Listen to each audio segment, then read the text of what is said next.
Contemporary Aboriginal art in Australia is really in its second generation now. They only started painting on board or canvas for a market in 1971.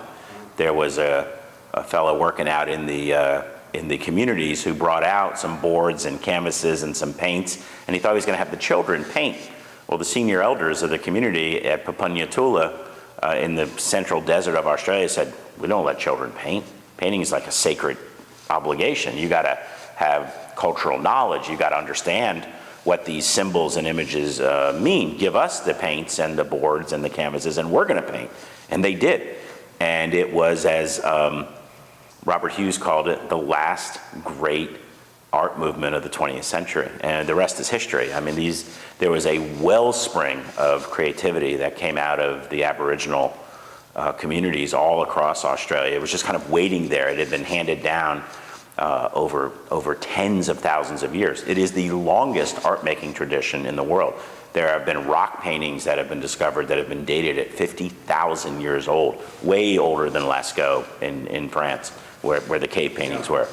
So that's an interesting thing to see, but as time has passed, we're 45 years into it now, the artists began to paint for the market, like all artists paint for the market. And that's been, so these artists are aware of the market, they know it exists. They're not that interested in the market. You know, they paint because of the cultural traditions that go with the painting. For them, it's a lot about the act of painting and telling stories. They're very interested in having a broader public understand who they are, what their traditions are.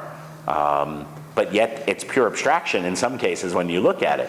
So I love that dichotomy. It's been a very hard thing to learn about the dreaming, which is a really complicated cosmology that they use that shows how the earth was created, what their life is now, what it will be, and their relationship to the land itself. They revere country. They revere where they live, were brought up.